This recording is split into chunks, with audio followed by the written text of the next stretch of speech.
Shall we begin?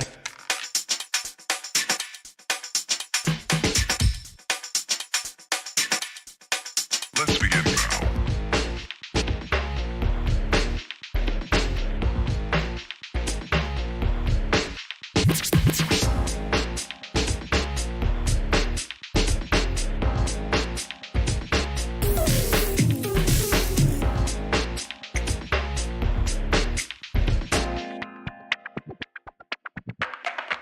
Let's begin now.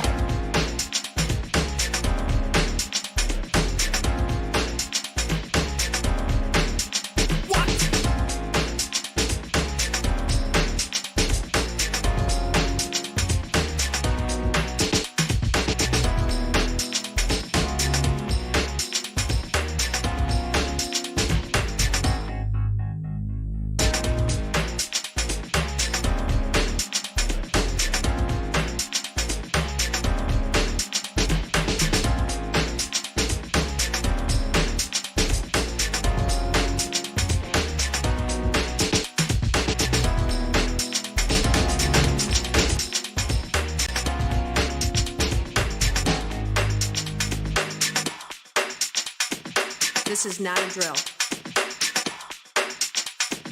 Repeat, this is not a drill.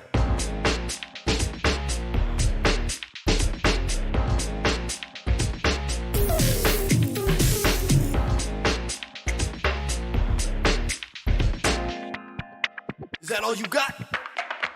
Let's begin now.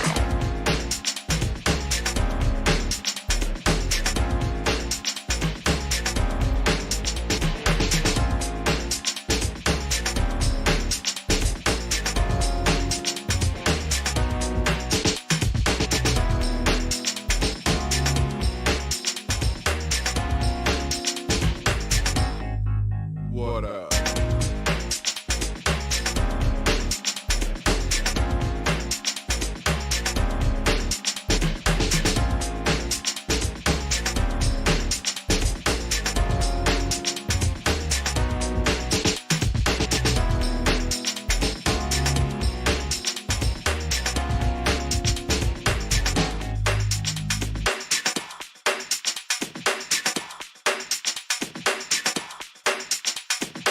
Oh, for sure.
Hi everybody, we're live. It is Monday and we're live again. Welcome to you all. I hope you've had a wonderful weekend and I hope you're all very well. Hello to everybody in the chat watching. I'm going to get straight into this today because we've got a lot to cover.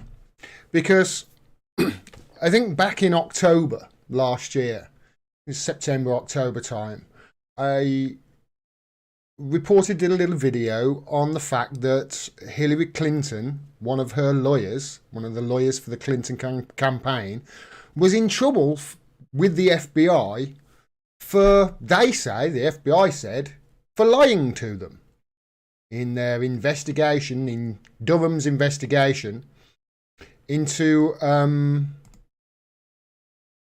the origins of Russiagate.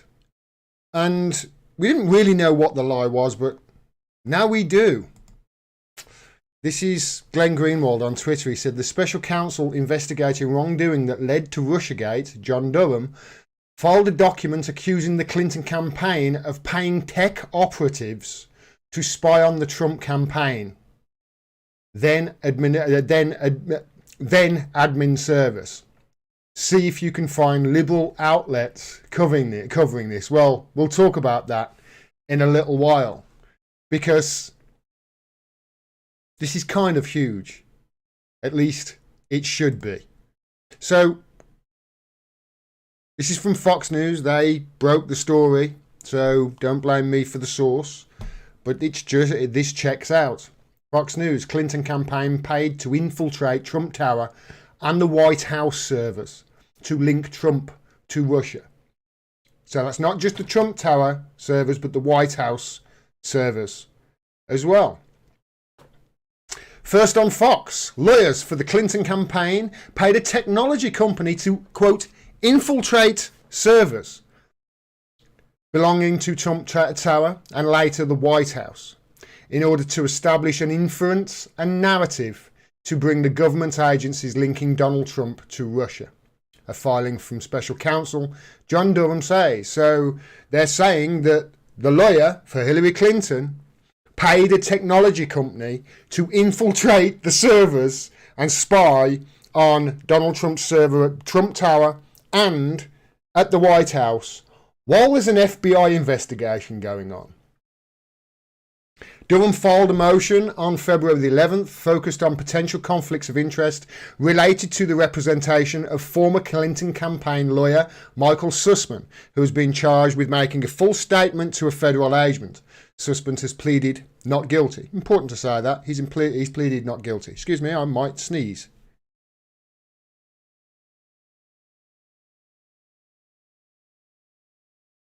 Sorry about that. The indictment against Sussman says he told then FBI General Counsel James Baker in September of 2016, less than 2 months before the 2016 presidential election, that he was not doing work for any client when he requested and held a meeting in which he presented, quote, purported data and white papers that allegedly demonstrated a covert communications channel between the Trump Organization and Alpha Bank, which has ties to the Kremlin. If you've been following Russiagate at all, you will know that this was quite a massive story.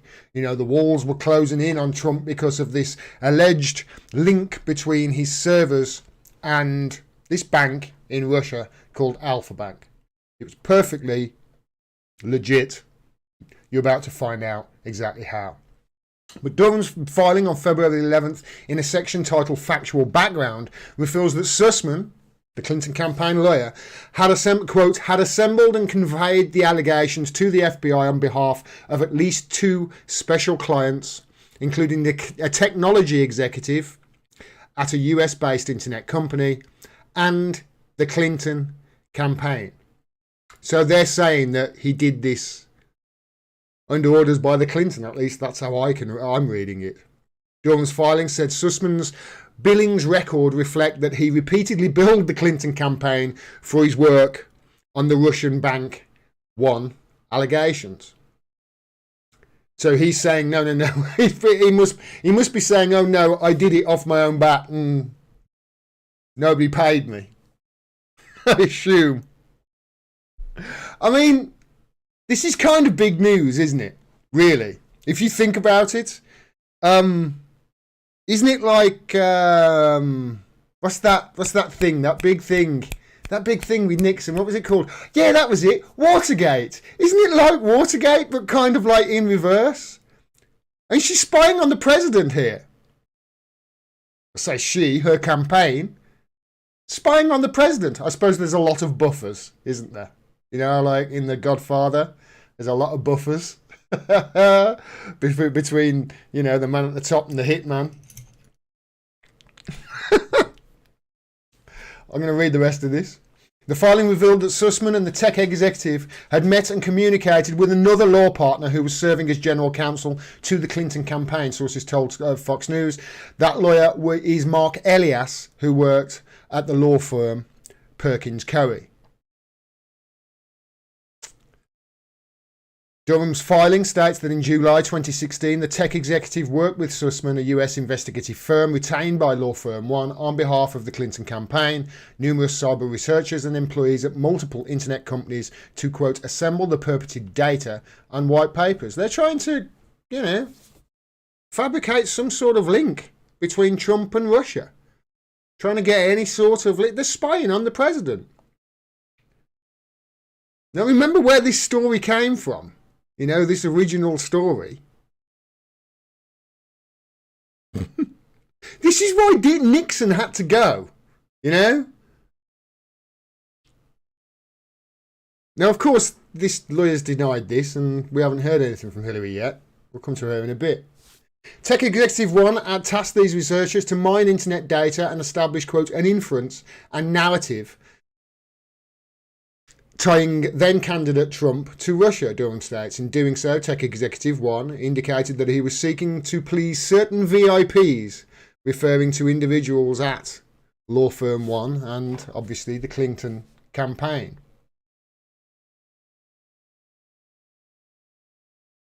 Durham also writes that during Sussman's trial, the government will establish that among the internet data Executive One and his associates exploited was domain name service internet traffic pertaining to, quote, a particular healthcare provider, Trump Tower, Donald Trump's Central Park West apartment building, and for the executive office of the President of the United States. They're bugging the Oval Office. Isn't that the Oval Office? Isn't that shouldn't this be kind of big? You know? Or is it just me? I might look way off the mark here. I must be. Everybody's ignoring it.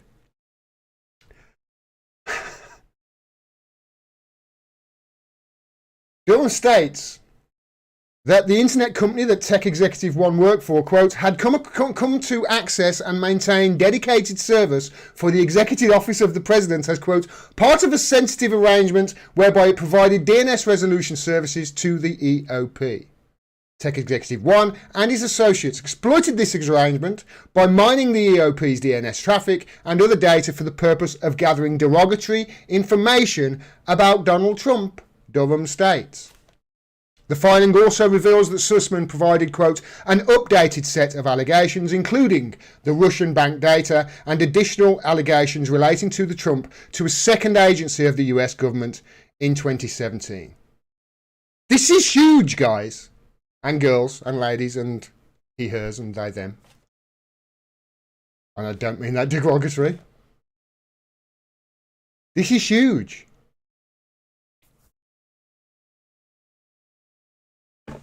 Durham says the allegations, quote, relied in part on the purported DNS traffic that Tech Executive One and others, quote, had assembled pertaining to Trump Tower, Donald Trump's New York City apartment building, the EOP, and the aforementioned healthcare provider. In Sussman's meeting with the second US government agency, Durham says he, quote, provided data which he claimed reflected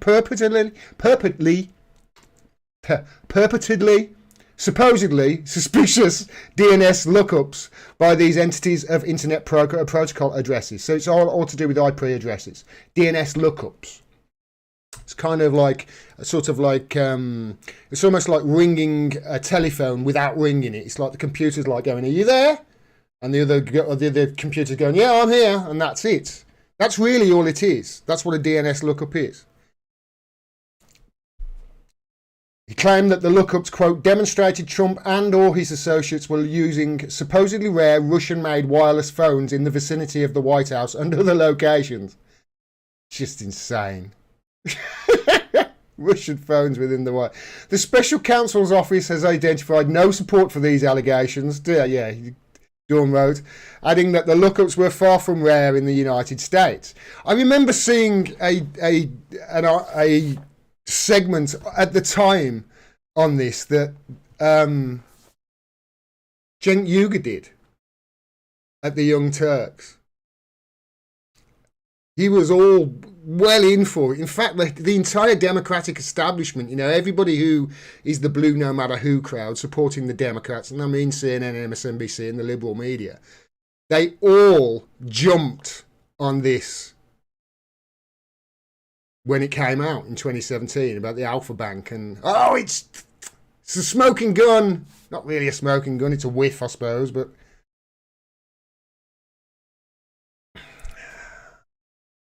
for example, the more complete data that Tech Executive 1 and his associates gathered, but did not provide to Agency 2, reflected that between approximately 2014 and 2017, there were a total of more than 3 million lookups of Russian phone provider IP addresses that originated with US-based IP addresses, Durham wrote. Quote, fewer than 1,000 of these lookups originated with the IP addresses affiliated with Trump Tower.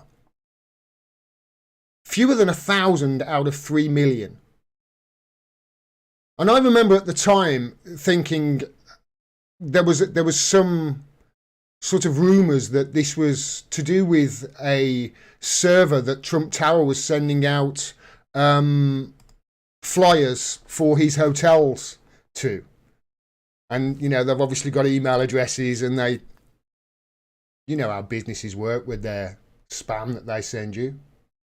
Durham added that data collected by Tech Executive 1 also found that lookups began as early as 2014 during the Obama administration and years before Trump took office, which he said is another fact which the allegations omitted. Yeah, you're going to have to go back and start saying Vladimir Putin, installed Donald Trump as president. This is going way back before Trump even announced. Back to the Obama years, 2014. In his meeting with Agency 2 employees, the defendant also made a substantially similar false statement as he made to the FBI General Counsel, Durham wrote. Quote, in particular, the defendant asserted he was not representing a particular client in conveying the above allegations. No, he was doing it all off his own back and just as a concerned citizen. He wasn't doing it for the people who have been paying him all this time and in several different positions throughout their years that the Clintons have been in politics. One of their capos, I suppose, if you want to call it that. Former President Trump reacted to the filing on Saturday evening. I suppose I'm going to have to read this. Obviously, he reacted crazily. And none of this, by the way, me talking about this, means I support Donald Trump. I just don't. I think the man's abhorrent and just the worst kind of person. But then so's Hillary Clinton. In fact, I would say Hillary Clinton could be worse, but, jury's out on that. He said, anyway, it provides indisputable evidence that my campaign and US presidency was spied on by operatives paid by the Hillary Clinton campaign in an effort to develop a completely fabricated connection to Russia, okay? This is a scandal far greater than the scope and magnitude in Watergate. You're kind of right. And those who were involved in and knew about this spying operation should be the subject of criminal prosecution.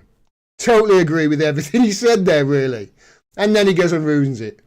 In a strong enough period of time in our country, this crime would have been punishable by death. Okay. Trump then added, not content with saying we should kill them, saying, in addition, reparations should be paid to those in our country who have been damaged by this, and by that I assume he means him by having his presidency all over again because the last one was ruined. I'm assuming he's going to go on and say that.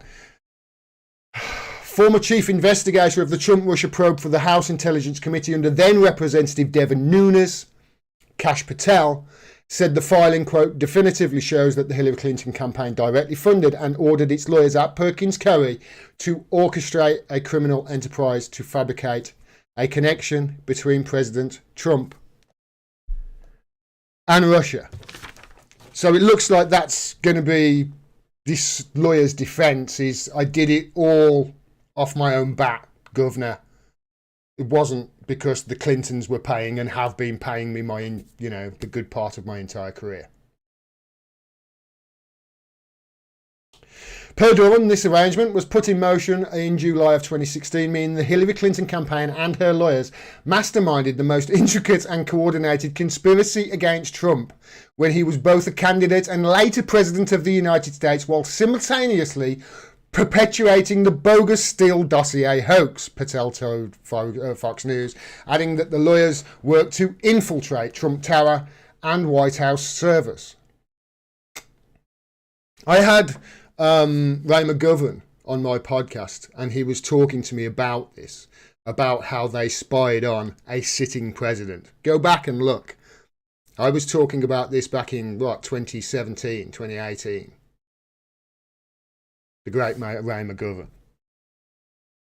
The anti-Trump dossier, authored by ex-British intelligence officer Christopher Steele, commissioned by opposition research firm Fusion GPS, was funded by the DNC and Hillary Clinton's campaign through Elia's law firm Perkins Coie. Yeah, Fusion GPS basically just took up the mantle from a conservative outlet that was trying to dig up some dirt on Trump to stop him becoming the Republican nominee. They were paying Fusion I think they were paying Fusion before first, before Hillary Clinton then took up the campaign, took up that case when Trump got the nomination.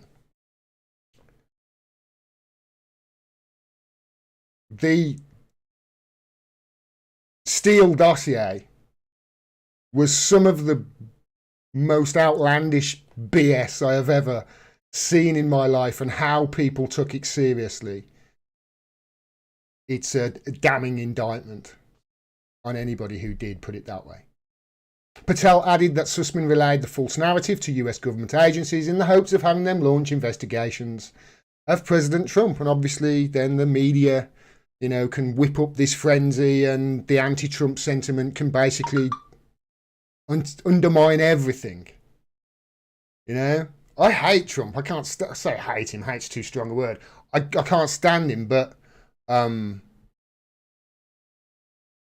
his presidency was ruined. It wasn't Vladimir Putin who was interfering with the 2016 election. It was Hillary Clinton and the Democrats. And I've been saying this all along with many other people.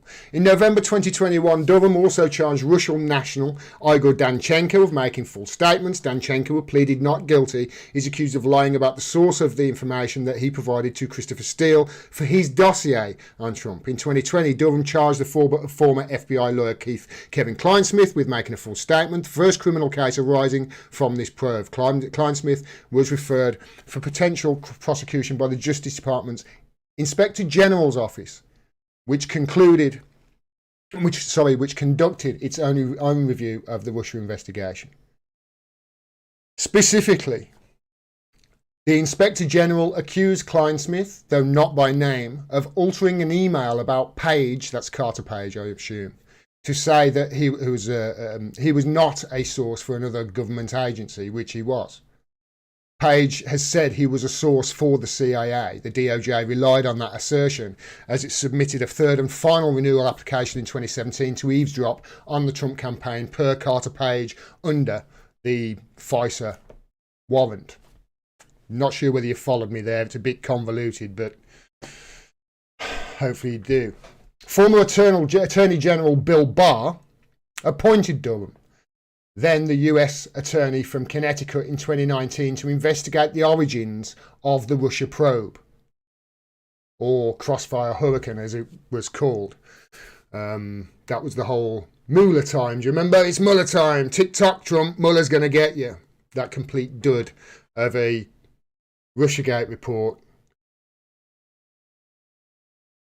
into whether Trump's campaign colluded or coordinated with the Russians to influence the 2016 presidential election, which is preposterous on the face of it. Mueller's investigation found no evidence of illegal or criminal coordination between Trump or the Trump campaign and Russia in 2016. That's what his investigation was launched because of.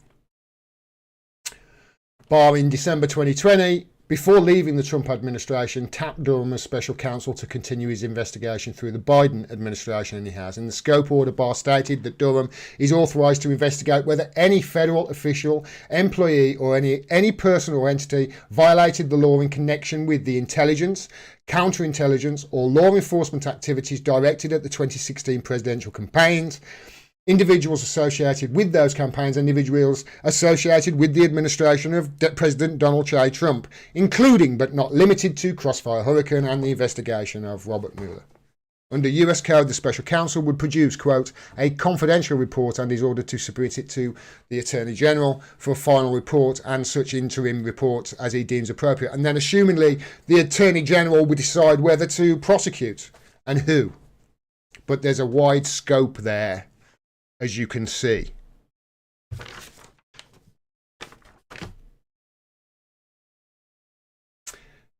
As Glenn said, though, like I say, this is huge. It should be like, you know, all over the liberal media, shouldn't it?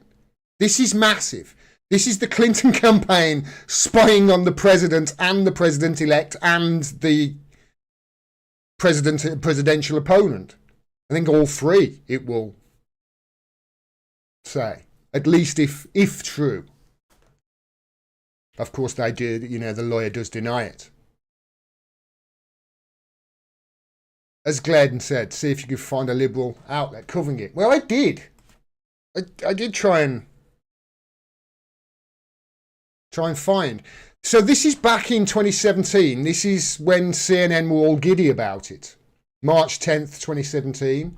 This is them talking about the investigation into an odd computer link between the Russian bank and Trump organisation, trying to whip up, you know, the anti-Trump sentiment. Here they are, March the 18th. Russian bank claims effort to frame it for connections to the Trump organisation. Says, oh, they're claiming to frame it. And then, you know, here's March the 22nd. And obviously this is just, you know, a few that I found at the time. And during this week, 2 weeks, it was all that they were talking about. It was on the news constantly. Go back, you can find clips of them talking about it almost every show. Anderson Cooper, Wolf Blitzer, Don Lemon, they were all talking about it.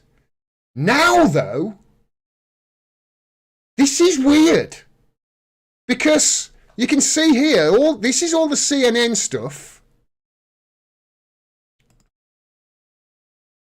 you know? But if I go like, I don't know, the past week, nothing about Alpha Bank. Isn't that weird? It's almost like, you know, CNN. Let's just see if it's a... No. It's almost like CNN aren't actually doing news, isn't it? It's almost like CNN are just doing propaganda for the establishment. Isn't it? So they were reporting on it at the time when it was Donald Trump. And as I say, I mean, this is, I think, is bigger than Watergate, and they're not reporting on it now. What they are doing, though, is going after Joe Rogan. They're doing that while they're ignoring all of this. While they're ignoring all of this that they used to... I mean, this is a story that they reported tons on back then, look. But they're not reporting on it now. It's almost like Joe Rogan's the news and they're not, isn't it? You know, let's face it. By the way, you know the whole thing with Joe Rogan recently, how CNN have gone after Joe Rogan? They doubled down on it. I'll cover it later in the stream. They doubled down on it and said that his historical use of the N-word, which he was not using as a slur, but and apologised for, but they equated it to January the 6th. They equated Pearl Harbor to January the 6th as well. So what they're saying is Joe Rogan using the N-word, not as a slur, talking about other people using it, but him doing that is equitable to Pearl Harbor. That's what CNN are doing. Meanwhile, while they're doubling down on it, Joe Rogan, he's having a guest on to talk about the war in Yemen and all of the promises that the Biden administration and the governments aren't keeping, and the war in the money in politics and the war machine, etc.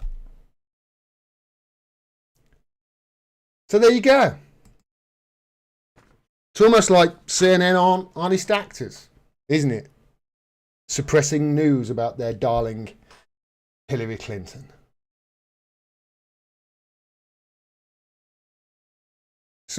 Subscribe to independent media, because you're not, and Joe Rogan, obviously, and Russell Brand, and anybody who's actually trying to give you the truth, because obviously CNN aren't. This is huge, or at least it should be. Davina Levy says CNN, the Clinton News Network corrupt. Well, I mean, CNN, the Clinton News Network. And $4.99 from Nico House and the MCSC Network. Thank you, Nico. I appreciate that. You do great work over there. Right, okay. That's the first story I wanted to get through. How are you, everybody? Are you good? Are you good in the chat?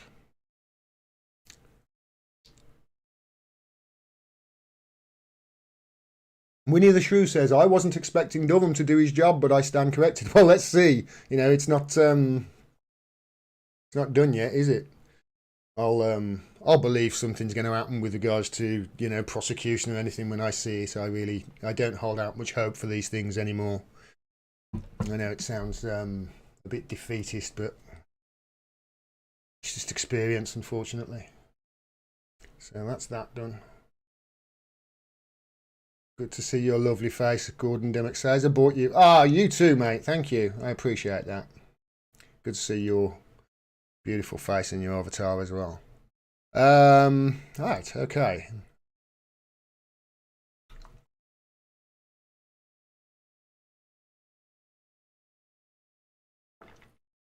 Oh, it's almost cold, that is, already.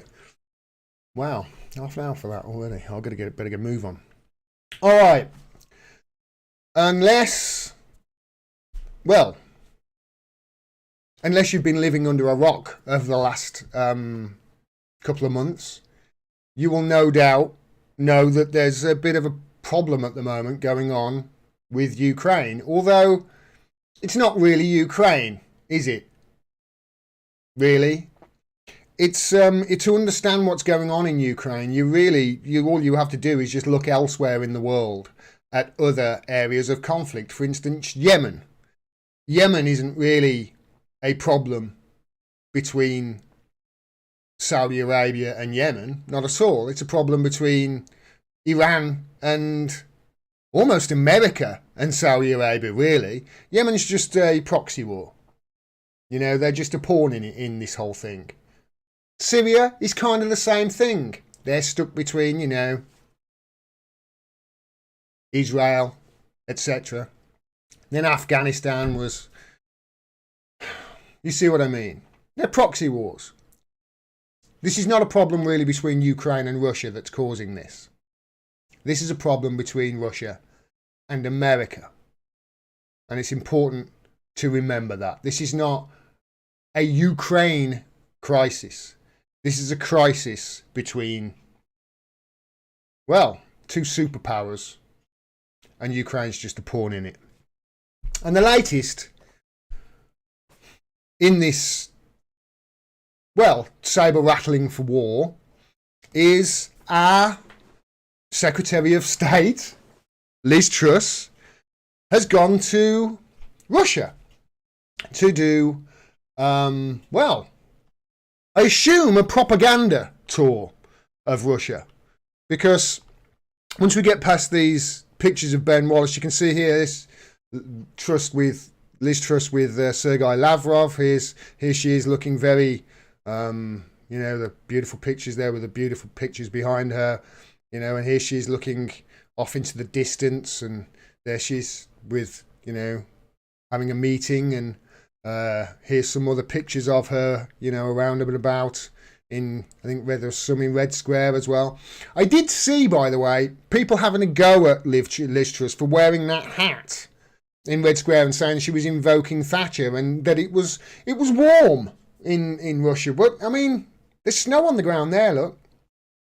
So let's not have a go at her for that. Let's have a go at her for all the propaganda pictures, look. I mean, come on! She's on like every... Come on, look. Oh, look how stern she's looking at Sergei Lavrov there. And here she's reading him the riot act.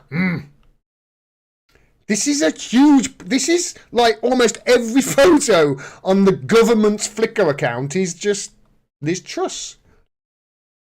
Doing amazing. Here she is, look, in Red Square. I think they've taken a photographer with her, I suppose. You know, they must have. They must have paid for a photographer to, you know. Look how many photos they've got of this trip. So, you know, projecting the image here of a professional country with serious issues who are willing to negotiate and talk sense. The truth is rather embarrassing. This is from Reuters. And this is an incident that apparently happened between Liz Truss and Sergei Lavrov. Russia's Kommersant newspaper quoted two diplomatic sources as saying that during their earlier closed-door meeting, Lavrov had asked Truss if she recognised Russian sovereignty over Rostov and Voronezh, two regions in the south of the country where Russia has been building up its forces. Liz Truss is saying you've got to get your troops out of there. You've got to move your troops away from the border. And that's where supposedly the troops are. And Sergei Lavrov said, do we have sovereignty over our own land? Kommersant said Truss replied that Britain would never recognise them as Russian and had to be corrected by her ambassador, because in a later interview with another Russian paper, Truss said she had mistakenly thought Lavrov was referring to areas about Ukraine. As my friend Nina Cross responded over there, you can see no knowledge of history, geography, no politics, diplomacy. They must have begged for a meeting with Lavrov. Must have begged for it to go over and to have, you know, this massive propaganda campaign as she goes over to Russia, look. Must have begged for it. Only to be mocked by their own newspaper and belittled as not knowing what she's talking about. And as she says there, global Britain rather, is a figment of the British government's imagination. You know, there's Liz Truss going over there to Russia, and in meetings with their top diplomat, telling them what to do inside their own territory, telling them what they can and can't do inside their own territory. And it really is remarkable that this is not getting portrayed this way in the media at all. They're all like this, the Russian aggression. They keep talking about Russian aggression.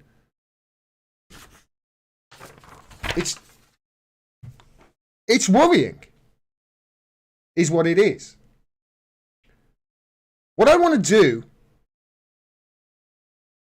though, is go a little bit deeper here than most outlets have, because that's pretty much as far as most outlets have gone without, you know, the spin on it or the direction I have, the commentary on it that I have given, rather, or the opinion on it I've given.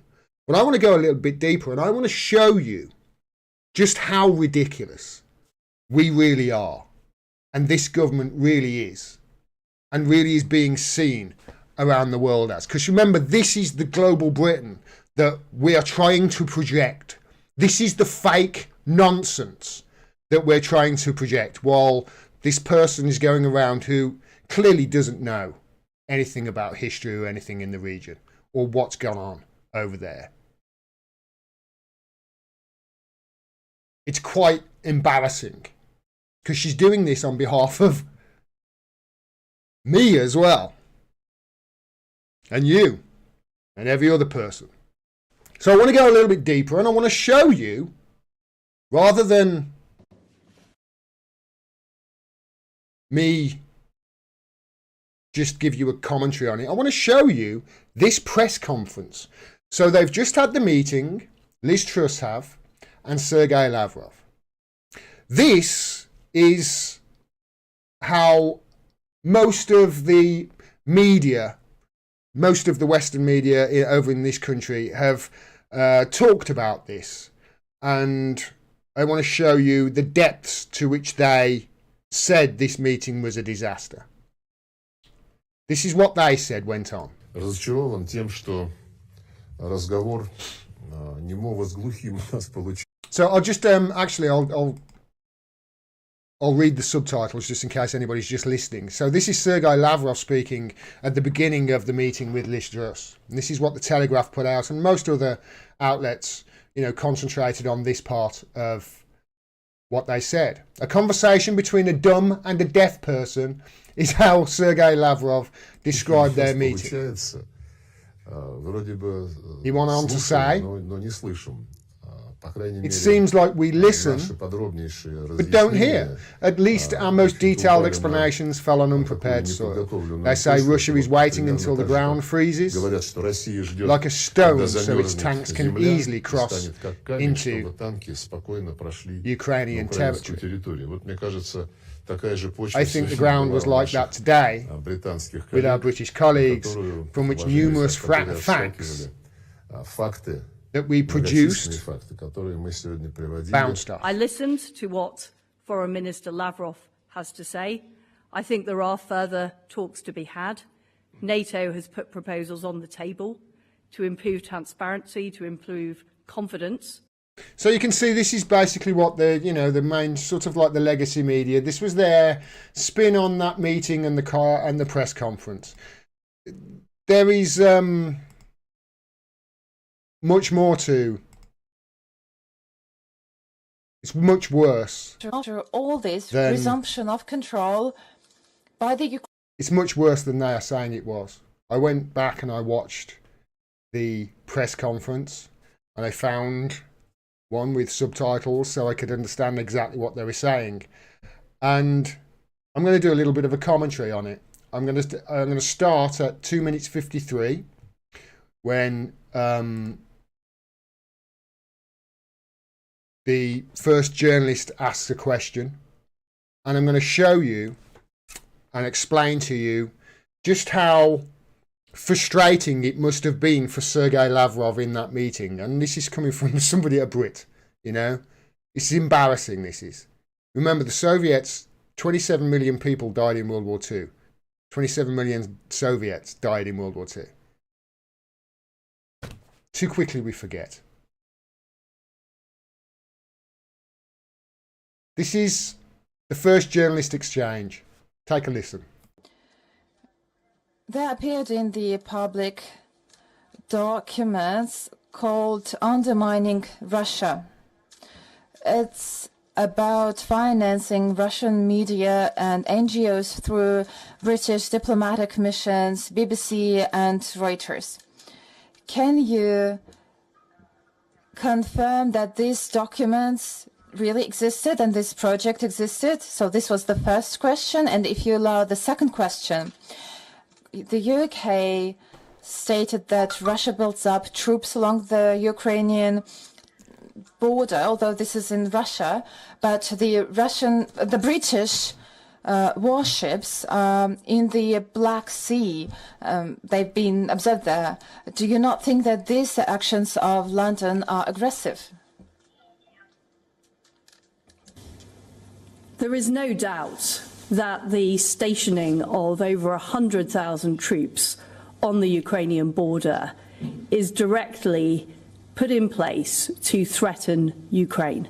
And this is not the only action that we've seen by the Russian authorities. We've seen cyber attacks and we've seen other attempts to undermine the activities of a sovereign nation, despite the fact that Russia signed up to the 1994 Budapest Memorandum, which agreed to protect the sovereignty and territorial integrity of Ukraine. And can I remind you that in the UN purposes and principles, it is very clear that all members shall refrain in their international relations from the threat or use of force. And I can't see any other reason for having 100,000 troops stationed on the Ukrainian border apart from to threaten Ukraine. And if Russia is serious about diplomacy, they need to move those troops and desist from the threats. Now, if we are able to follow a path of diplomacy, and NATO has put offer on the table for talks to improve transparency, to improve confidence between the parties, then there are hopes of a better future. And what the British Embassy is doing here in Moscow is pursuing closer ties in areas like science, mathematics and culture. But those closer ties will only result from a better relationship between the United Kingdom and Russia. And I also want to respond to Minister Lavrov's point about indivisible security and the issues that were raised in the OSCE agreements. What it says is that there should be no undermining of another country's security. No one is undermining Russia's security. That is simply not true. And it is perfectly proper for sovereign nations such as Ukraine to defend themselves and to seek defensive alliances. That is part of protecting the sovereignty and territorial integrity of Ukraine. So it's kind of a long answer she gave there to the question. But I'd like to point out she didn't address the point at all. You can see there Sergei Lavrov was talking about the conversation between a deaf and a dumb person. She didn't answer the question about the ships in the Black Sea. They've been there, I think, since April last year. Isn't that an act of aggression? She didn't answer that. Now, she was talking there about science, maths and literature, and you might think, well, why is she describing that? Why is she talking about science, maths and literature? It's because of this. This is basically what we were doing in Syria. ARC company in Syria, as well as the Global Strategy Network Albany. This is a propaganda construct that the United Kingdom was involved with in Syria, in the dirty war in Syria. This is from the Grey Zone. Leaked documents expose a massive Syria propaganda operation waged by Western government contractors in media. This is what we do. We spread our propaganda in a country that we want to overthrow or install, a more friendly dictator. Or, somebody will put a pipeline through the country or whatever. Buy some F-35s.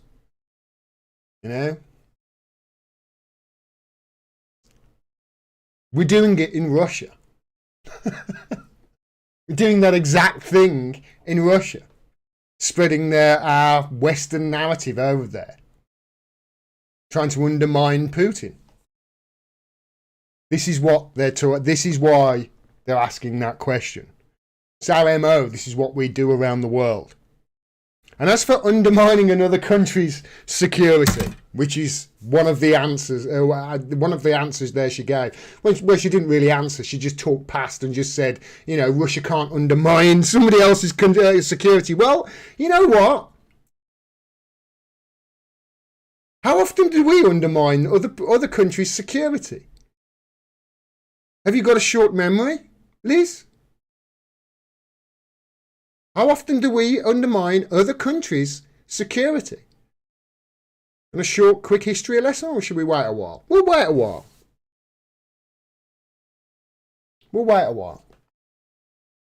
There's more, obviously, to think about here, NATO expansion, what have you. We'll get to it. Let's see what else Liz has to say. And on the subject of the Minsk agreements, Russia needs to fully implement the ceasefire, and it needs to remove the heavy weaponry from the region. That has to happen so that we can make progress on the Minsk agreements. Now, I think there is progress to be made.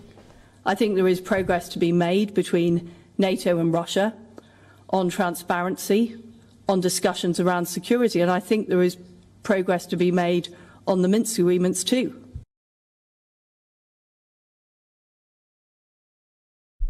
No idea. But Russia needs to properly engage, and they do need to de-escalate and move the troops away from the border.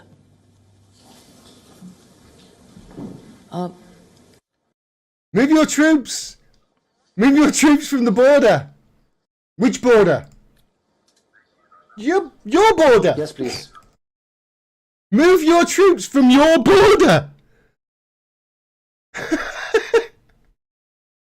Move your troops from your border! We've got ships in the Black Sea. Do I need to show you a map? We've got ships in the Black Sea telling them to move their troops from their own sovereignty. I can't imagine why Sergei Lavrov is saying that that meeting was a meeting between a deaf and a dumb person. I really, really can't. Also, in that response, in that non-response she gave, she didn't obviously address that part of the question. But unlike over here, in Russia, their journalists, they follow up. Brilliant office too. I'm sorry, you didn't respond to my question about the warships. And can you also corroborate the authenticity of the documents that were published by Anonymous? Thank you. In response to Russia's actions and the threatening behaviour of Russia on the Ukrainian border, the United Kingdom is working with our NATO allies to make sure we are strengthening defence. This is purely defensive.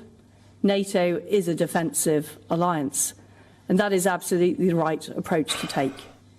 But it would be better if Russia were to de-escalate and these responses weren't necessary. But we have to make sure that we are working with our NATO allies and we are standing by our security agreements. I've already responded on your points about the documents. Our embassy works in good faith with institutions across Russia to strengthen our relationship in areas from culture to mathematics to science. And that's what we want to do. But it is proving very difficult in an environment where Russia is actively threatening a sovereign nation. By moving troops inside their own sovereign. First of all, you know, she didn't answer the question about the authenticity of the documents. Now, to be fair, I haven't actually seen these, but I'm assuming it's going to be something very similar to what we saw in Syria with ARC and this propaganda construct that you and I are paying for, by the way, in the UK. You know, we're paying for this, for them to spread anti-Russian propaganda in Russia or pro-Western propaganda in Russia and elsewhere in Syria, etc. This is what we do. This is our MO. The documents are there. We've seen some leaked about ARC in Syria. She wouldn't come out and write and say and confirm that these documents released by Anonymous they're talking about are true. But you can see there that she didn't deny it either. As for defensive, first of all, you know, NATO, since the fall of the Berlin Wall and the end of the Cold War, There's no need for NATO. NATO was because of the Cold War. When the Soviet Union fell and the Berlin Wall came down, the United States Secretary of State at the time, I think, promised the Russians that they wouldn't move one step east from the Berlin Wall. And before you knew it, they were in East Germany and have expanded another 5 countries, I believe, since then, eastwards towards Russia. And now they're talking about Ukraine, and they won't rule it out. We'll come to that again later. They won't rule it out, which means you've got to ask why. But defensive? NATO defensive? Do you want to talk about Iraq? Do you want to talk about Afghanistan? Do you want to talk about Libya? Do you want to go a little bit further back and talk about Serbia? Defensive? Who are you kidding? Certainly nobody with any knowledge of history whatsoever.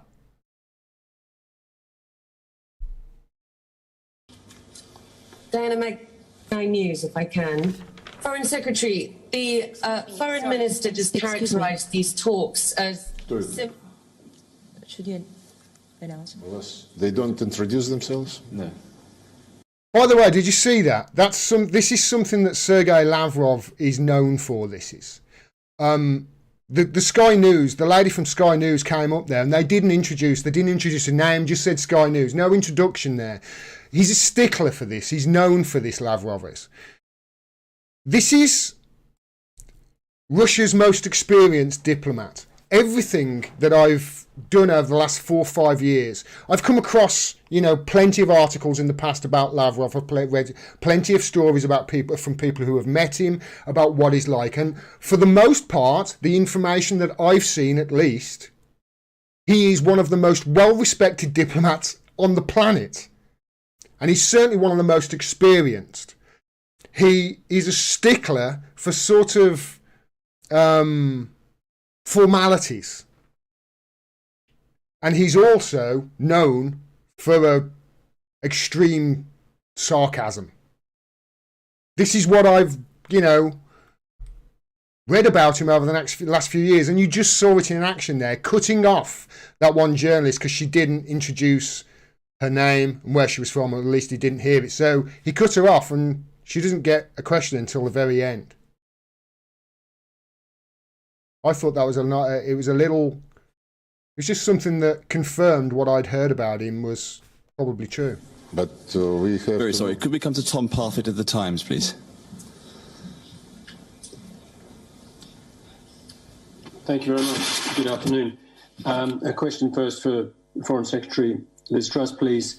President Macron of France said this week that President Putin had committed to not launch any new military initiatives regarding Ukraine. And I'm just going to skip ahead here just a couple of minutes because this guy was just, for the want of a better word, boring. So we're just going to skip ahead. Open door policy.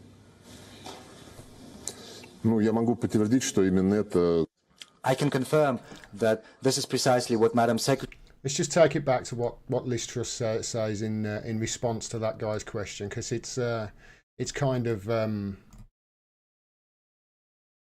telling. This is. Some of your European colleagues got the wrong end of the stick, and if I may as well, a question for Minister Lavrov. Minister Lavrov, were there any concessions or assurances that you received from Foreign Secretary Truss today regarding Russia's central concern over NATO enlightenment? Thank you. Minister Lavrov has said to me today that Russia have no plans to invade Ukraine. As they have said all along. But we need to see those words followed up by actions, and we need to see the troops and the equipment that is stationed on the Ukrainian border moved elsewhere, because at present it is in a very threatening posture. And whilst I want to work towards a better outcome, it's vitally important that the UK and its NATO allies are prepared for all eventualities. That is why we are providing defensive support to Ukraine. It's why we're working to strengthen support across NATO. And it's why we have put in place a much tougher legislation on sanctions, so we are ready in the event of an incursion. Now, my purpose here in Moscow today is absolutely to avoid that outcome and to work with Russia to make sure that we move ahead on talks with NATO. But that cannot come at the expense of Ukraine's sovereignty and territorial integrity. And it can't come at the expense of NATO's open door policy. Okay, so you can see there from her response. Can you see again why Lavrov has explained this as a sort of deaf and dumb meeting? It doesn't matter what Lavrov, doesn't matter what facts Lavrov brings to the table. Liz has her script and she's not deviating from it. That's it. Doesn't matter what facts you bring to the table here. It doesn't matter. Doesn't matter whether that you bring to the table, well, your ships have been in the Black Sea since April last year. What about that? Oh, you've got to move your troops. You know? It must be really frustrating. It really must. She's just reciting what she said over and over and over. It's like she's got this speech. She's learnt it off by heart. She's had her photos taken in red squares. She's got the propaganda bit down, and now she's just a robot spewing whatever they've written for her. Now listen to what somebody stating facts has to say. Because here we go. Я могу подтвердить, что именно это. I can confirm that this is precisely what Madam Secretary has been saying over the 2 hours that we spent behind closed doors. We have not heard any other different tonality. The demand that Russia should move the military that are stationed in the Russian territory, despite our arguments, well, this demand never came away, and this is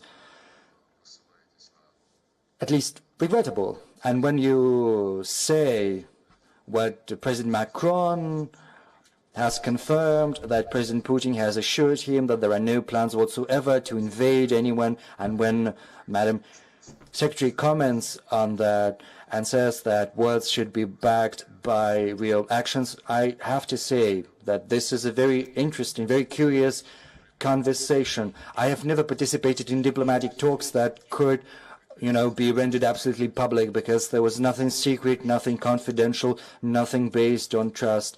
We have heard just what is proclaimed from the Tribune publicly in the UK. You can see, can't you? She's gone in that meeting with him and she's recited that script that she's reported. She's reciting back to the reporters who are asking her any question.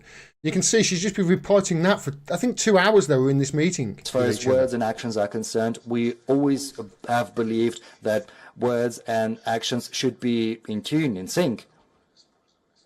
Meanwhile, she's there saying what we're here and what I'm here for is to, to de-escalate the situation. Well, you're not de-escalating, you're escalating. You're telling Russia. I'll come to it in a bit. And that is why we draw attention to the interviews given by President Putin, the interviews given by the Foreign Ministry. They have been rendered public across the world, and all these materials demonstrate that, we were given vehement assurances that NATO would not move eastwards in the past, but then there were 5 waves of enlargement. Madam Secretary has just said that NATO is a defensive alliance, but still it has moved very close to Russian borders. Yes, NATO was a defense alliance when there was the Warsaw Treaty, And when the Berlin Wall was still in existence, it was a line of defense, and everyone understands that. But right now, the wall is gone, the Warsaw Treaty is gone, and NATO decides on its own where the line is going to be, where NATO is going to serve its defense purposes. I can remind you that Jens Stoltenberg on many occasions has said that NATO has to have primary responsibility for security in the Indo-Pacific, in particular in the South China Sea. If NATO decides to use these areas as well for performing its functions, are you going to insist that each and every country has the right to choose wherever NATO is? I know we hear that all the time, even though we have on many occasions provided information to NATO on how they bombed Yugoslavia and Iraq under the pretext that later was called almost... Sorry, Yugoslavia, not Serbia. I think I said Serbia earlier. I meant Yugoslavia. A fake, a mistake by Tony Blair. So the reproaches leveled at us by London as well as other Western capitals, the accusations that Russia is trying to interfere everywhere, that we are waging a cyber war, as we've heard today, these speculations abound, even in well-respected media.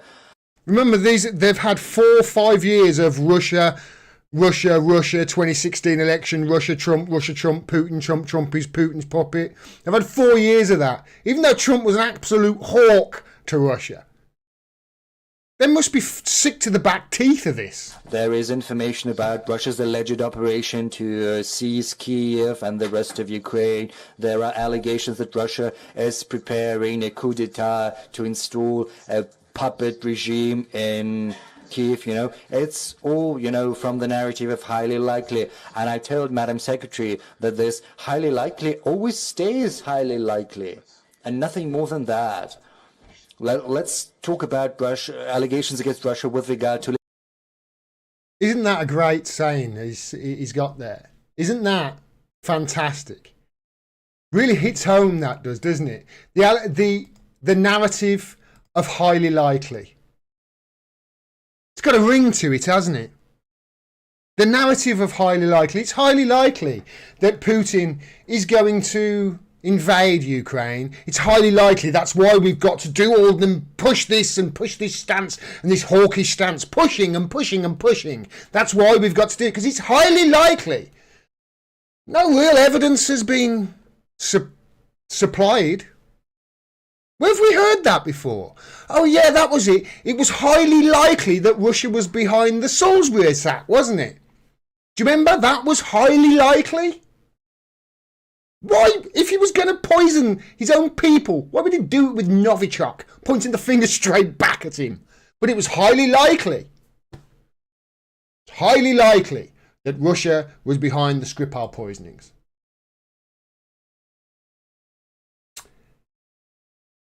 Very high confidence.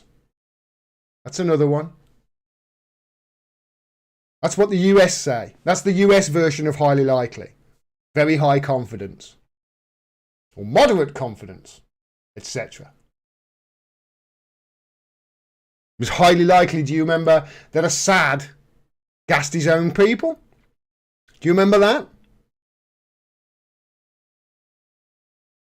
It was highly likely that Libya was going to be turned into a huge humanitarian crisis because of something that Gaddafi was prepared of doing. Remember? Never quite knew what it was, but Gaddafi war is going to be a humanitarian crisis. It's highly likely, and before you know it, it's a good job, NATO backed forces ousted him, didn't they, and shoved a bayonet up his jacksie, killing him. It's a good job that happened, didn't it?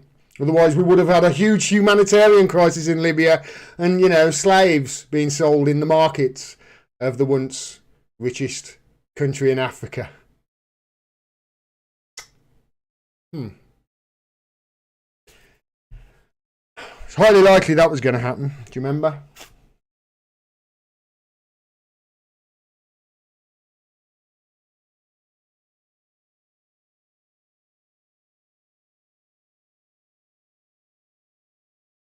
Do I need to say anything here? You know? Haven't we learned our lesson?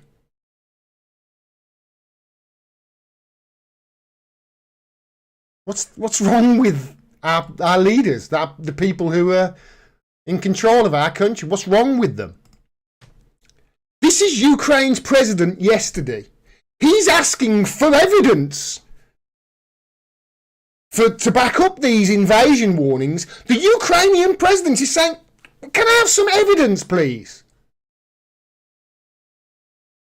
Yet our media is ploughing along for it. You know, do you remember this? I do. Do you remember this? I'm old enough to remember this because, you know, I'm an adult. I'm over like 30 years old. And I remember there was an inquiry. Do you remember? A massive inquiry into how we could have been led down this track and get into war based on lies, how it could have happened. Do you remember? Do you remember what some of the findings were? That was right. Yeah, the findings were, yeah, one of the problems is our media just parrot whatever intelligence companies or intelligence agencies say to them without checking it. Just parrot it, just publish it, just publish propaganda, bolstering up the need for war. That was one of the findings in the highly likely Russia are going to invade Ukraine.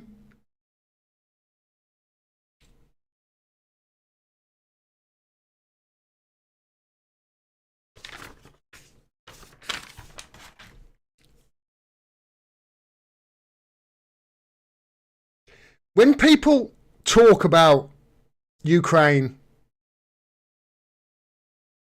there's quite a bit that they miss out. I'll come to that bit in a minute.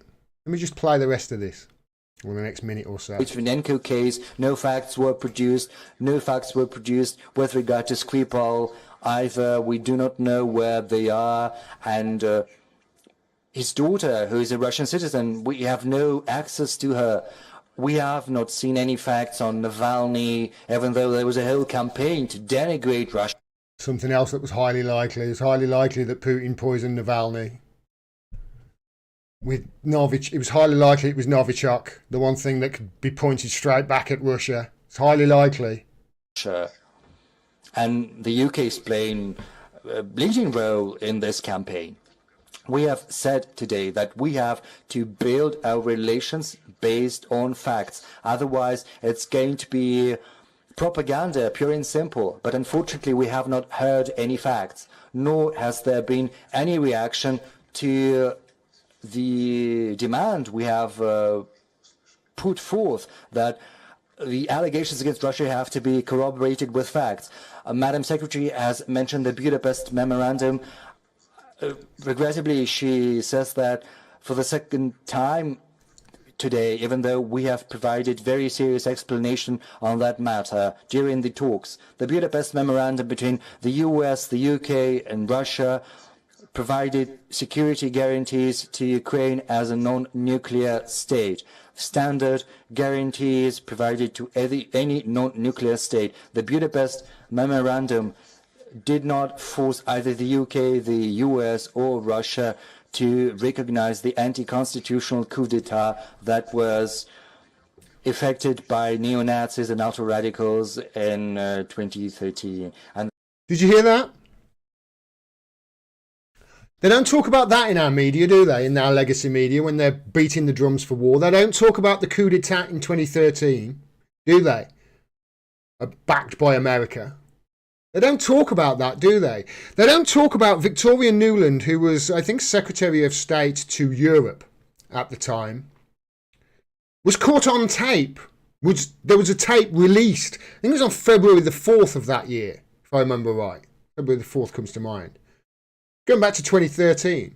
She's on tape talking to the ambassador, the US ambassador to the UK, to the Ukraine, before the coup had taken place, before the president was ousted, literally picking the next president and his backroom staff, saying that Klitschko didn't want him directly in the government, wanted him somewhere else. I think Klitschko ended up being mayor or something like that, or he's at the moment. But they wanted Yats, and they got Yats. They were picking, the United States were picking which president was going to be the next president of Ukraine in 2013. They never tell you that in the media, do they? There's actual footage. There's a tape of it. Go and check it. It's on YouTube. It's about a 5-minute conversation. The media at the time, you won't find it under, proof that the United States was overthrowing the Ukraine and installing the president. You won't find it. You'll find it under, the media ran with F the EU. That was what they ran with. Because in one of the sentences, she said F the EU. They don't care about the EU. America don't. They don't talk about that, do they? They don't talk about the fact that the United States, in the previous decade to the 2013 coup, the United States, I think it was Victoria Nuland herself, who was bragging about the $5 billion in investment in, quote, NGOs in Ukraine in the decade before that.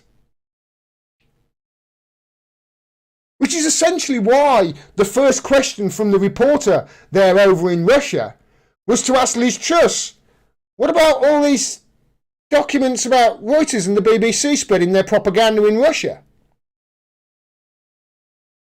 We did it in Ukraine, or rather America did it in Ukraine. This is our MO. This is what we do. We lay the groundwork to get our coup, and then we get the coup, and then we install the friendly person. All because it's strategic. The Cold War for some anyway, never ended. It just didn't end. It just turned into a hybrid war.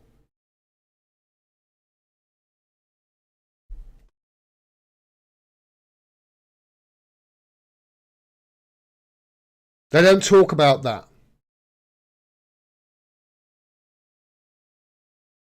I mean, there's other stuff that they don't talk about. Have you noticed that? You remember I was telling the $5 billion in investment that the United States bragged that they'd put into Ukraine before the coup in 2013. Look at this. Contributions by individuals of more than $50,000 to the Clinton Foundation between 1999 and 2014. $10 million in donations of more than $50,000 to the Clinton Foundation. This is from the Wall Street Journal from back then. That's a lot of money, isn't it? To be getting from oligarchs in Ukraine. Oligarchs who no doubt, saw a lot of that $5 billion that the Americans invested in one of the most corrupt countries, as they were saying. I'm sure the oligarchs got that and washed it back to the Clinton Foundation. I think Julian Assange said something similar was the MO and the target for Afghanistan, wasn't it? Not to win the war in Afghanistan, but to wash dirty money out to Afghanistan and then back to America clean in some sort of gigantic money laundering operation. I mean, come on.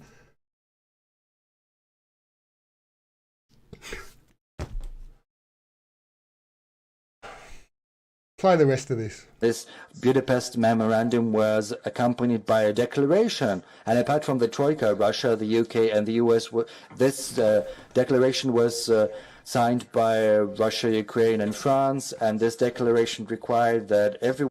By the way, they don't talk about that slide I just showed you. They don't bring up Hunter Biden getting $1 million a year from a Ukrainian energy board, do they? After Joe Biden is installed as point man by Obama when he was vice president. Joe Biden, all of a sudden Joe Biden's son appears on the Ukrainian energy board getting $1 million a year. And then after Vice President Joe Biden steps down, within 2 years his salary is halved. And then when Joe Biden runs for president, the job goes away then. Because, Biden was running on an anti-corruption message. I shouldn't laugh. I really shouldn't laugh, but it's that crackers. Including Ukraine, should prevent any violations of the OSCE principles, especially the respect for the rights of national minorities. But Ukraine didn't give a damn about that. No one is going to impose the necessity and in violation of all the Russia's obligations to recognize non-constitutional regimes and to somehow embellish the actions that discriminate the Russian-speaking population and all the other actions that happen daily in the legislative activities of Ukraine with the active support of President Zelensky. And if we are talking about Ukraine, just in case you're confused at this moment, the narrator, the obviously the interpreter has changed from male to female. It's not a different person who's actually she's interpreting for. So just in case you were confused there a little. I also reminded Madam Secretary that Zelensky and his ministers, as well as his head of the Defense and Security Council, say in public that they are not going to comply with the Minsk agreements. Oh, Minsk. Okay.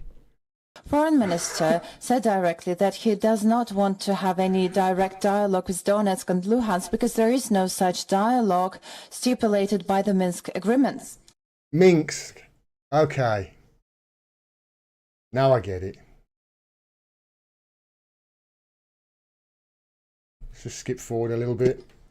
Murat Gadziev, Russia Today. If possible, I'm going to ask questions in English. Two questions. Right, you're going to listen to this guy. If you don't know who he is, he's on Russia Today.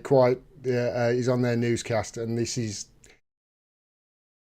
There's a few questions here he asks. The last of which is an absolute doozy. Take it away, sir. For you, if I may, you recently brought up Chechnya in the context of what is happening in Ukraine. You said you remember well events back then, and the question is, Britain extended extraordinary support to Chechen separatists back then. We all remember Margaret Thatcher hosting dinner for Aslan Maskhadov, who was the then president of Chechnya.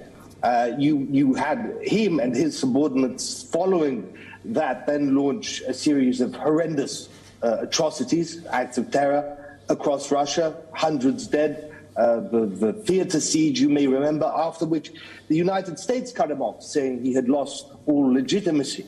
And the question is, why did Britain extend such support for Chechen separatists back then, despite the knowledge that there were thousands of Arab, foreign, Ukrainian, Georgian fighters with the Chechens? And why has Britain shown none of that engagement with separatists and rebels in eastern Ukraine? And my second question is, if I may, several years back, your boss, Boris Johnson, said that engaging with Russia diplomatically, and he mentioned Sergei Lavrov and President Putin by name, that engaging with them diplomatically was a fool's errand. Has the Prime Minister changed his mind? And are you here on what he would call a fool's errand? That's a brilliant question, if you ask me. Because either Boris is a liar or Liz Truss is a fool, depending on how she answers. And I hear you all in the chat probably saying, both can be true, you know. Let's see how she responded.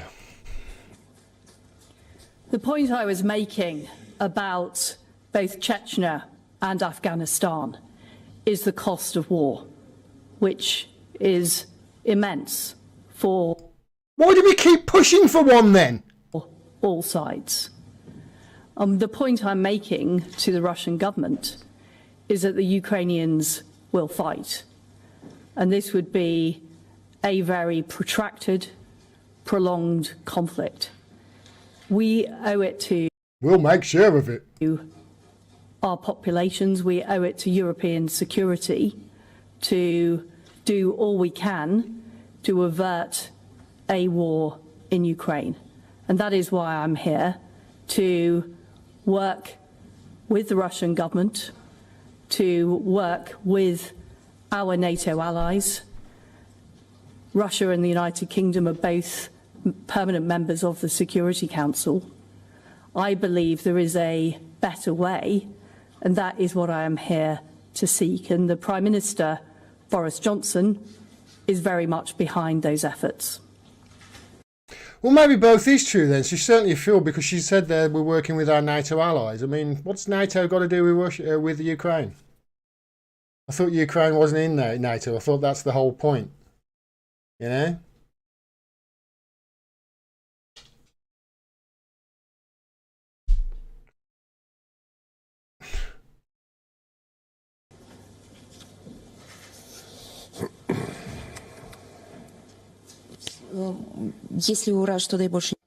If RT has no more questions, if you allow, I would still want to ask.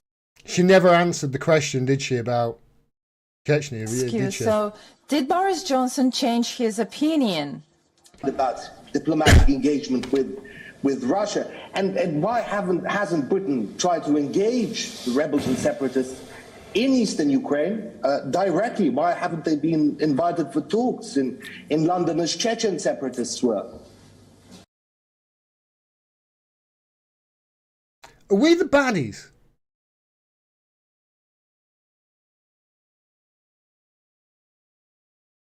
He's got a real point now, hasn't he? Are we the baddies?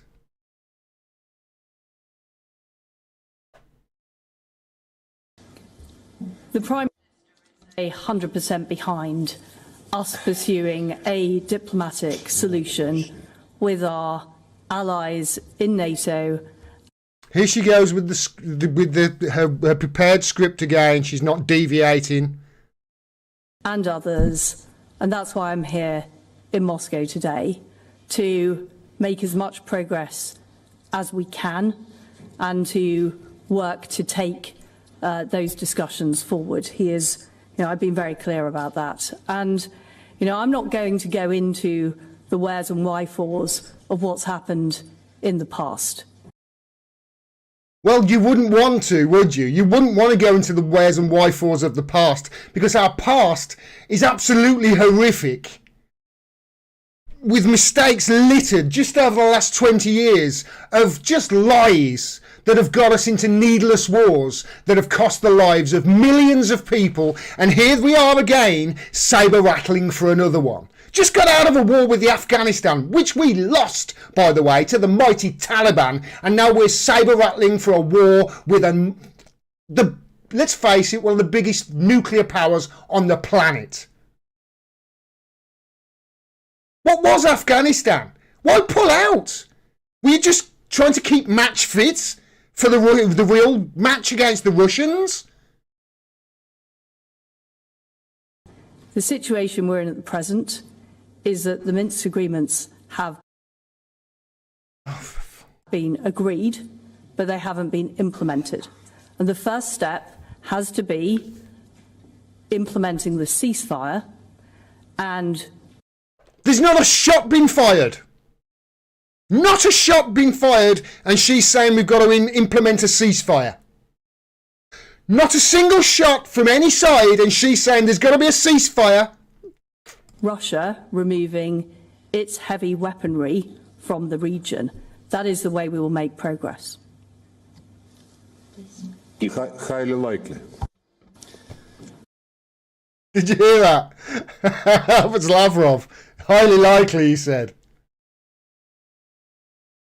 She's there telling him, one of the most experienced diplomats in the world, we get to say what you can do inside your own country.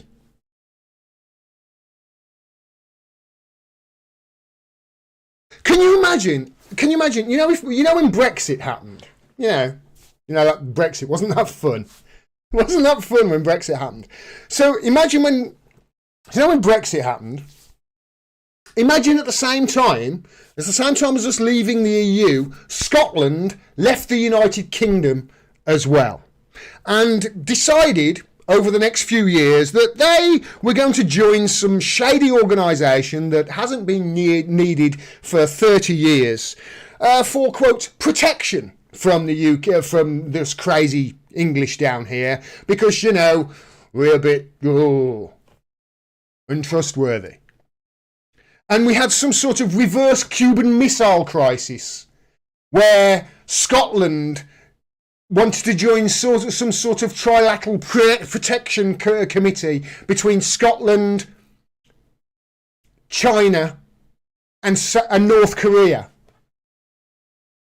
And the Chinese officials started coming over, and American officials and all from all other countries who weren't involved, and started telling the English to move their troops from Newcastle and Sunderland and stop this aggressive behaviour. This is the equivalent of what she's doing. Let me try and put it another way for you, okay? Imagine, right, you've got a house. Yeah? Imagine you own a house and your next door neighbour, you get on pretty well. He's a bit weird, but you get on pretty well, and he's corrupt and what have you, and, you know, you give him a few quid for the pipeline that's going through his garden that you're, you know, because you've got this spring in your back garden that's going through his to supply the other houses. You know? And let's say that in 2013, other countries, other people elsewhere, other houses elsewhere, come and eject that guy and start squatting in his house.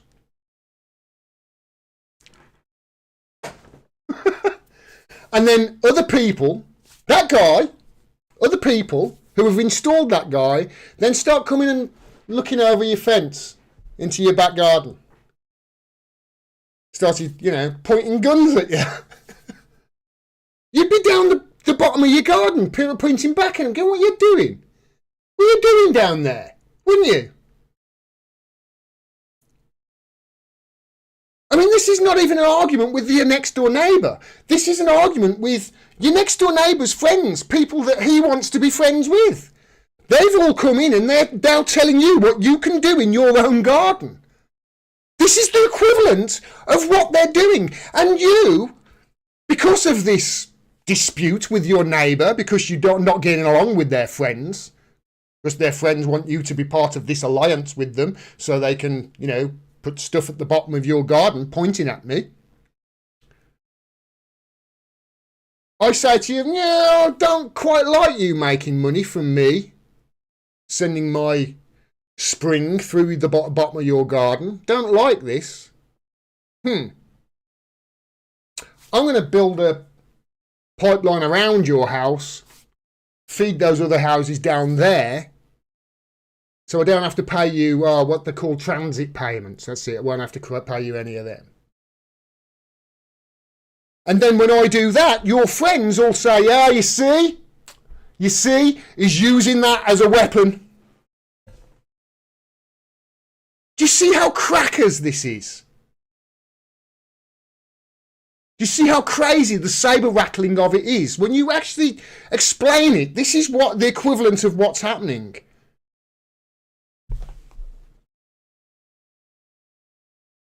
I honestly can't believe we're doing it or getting away with it. But, you know, the propaganda in this country is that astounding, seemingly. Let's play this through to the end. Could we come to Diana Magnay of Sky News, please? See, they went back to Sky News and introduced her. Thank you.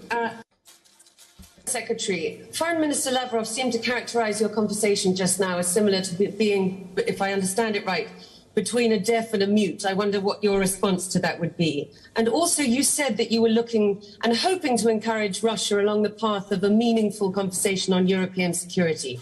Did you get any hint that Russia was prepared to engage on particular issues which might be meaningful?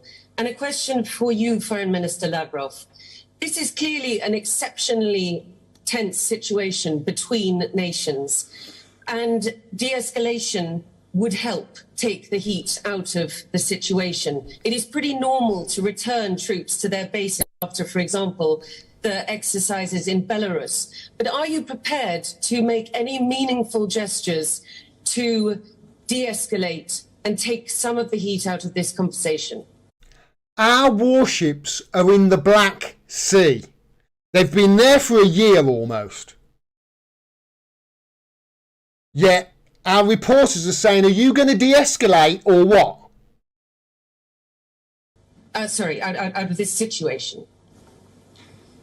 Well, first of all, I wasn't mute in our discussions earlier. I put forward the UK's point of view on the current situation and the fact that, as well as seeking to deter Russia from an invasion into Ukraine, we are also very resolute in pursuing the diplomatic path. And I listened. You've turned up there and told them what they can and can't do within their own sovereign borders. You are not negotiating anything. You have gone over there, Liz, for a propaganda construct and ended up looking like an idiot. And somehow the media have made that all right in this country. And made out, oh, you know, it's only Liz. How did we get to the stage where our diplomats and our representatives are acting this way on a global scale? What is actually in it for us? Can anybody answer me that? Why is she there doing this? To what Foreign Minister Lavrov has to say. I think there are further talks to be had. NATO has put proposals on the table to improve transparency, to improve confidence, and I want us to take those talks forward.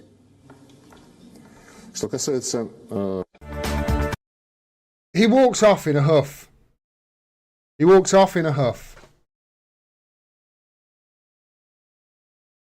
An experienced diplomat was that frustrated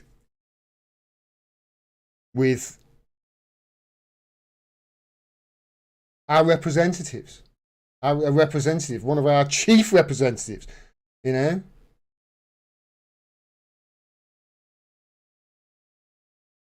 This was a photo op. There's no point in it. None whatsoever. Why we're over there, what do you think? You know? Because there's obviously no point in her going over there other than to have some pretty pictures. She had no intention at all of any sort of consultation. No, as you heard Lavrov there say, there was no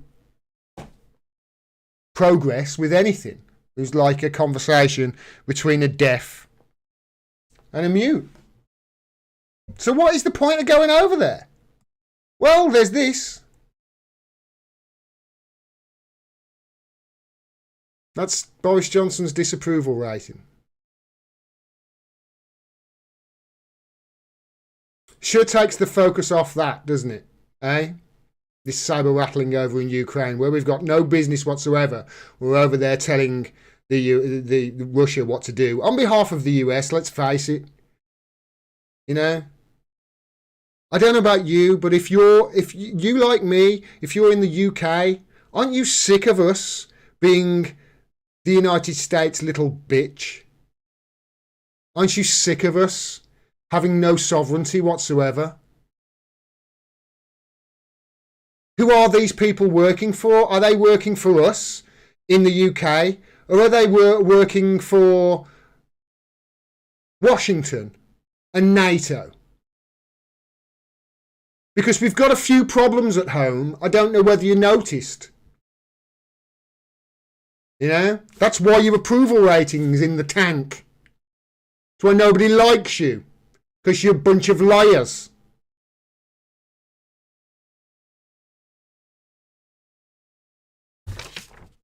We might actually end up in World War III because the Tories have got a 73% disapproval rating. Or at least Boris Johnson has.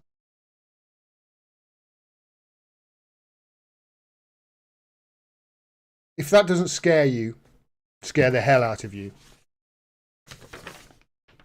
I don't know what will. But hey, you know, might not happen, so don't worry too much. I missed something in the Hillary Clinton. When I was talking about Hillary Clinton earlier. I missed something. Where is it? Where is it? That's my next story.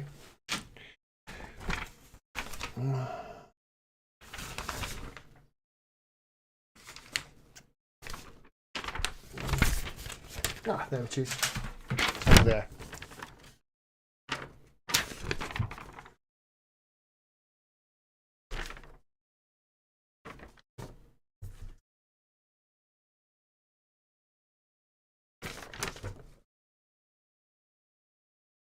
I know I missed something in the Hillary Clinton. Sorry, bear with me, people. No, that's the next story. I will. I'm sure I missed something, and it's important as well.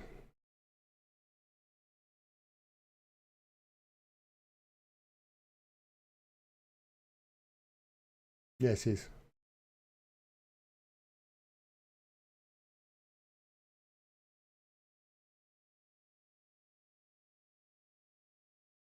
So going back to the Hillary Clinton thing.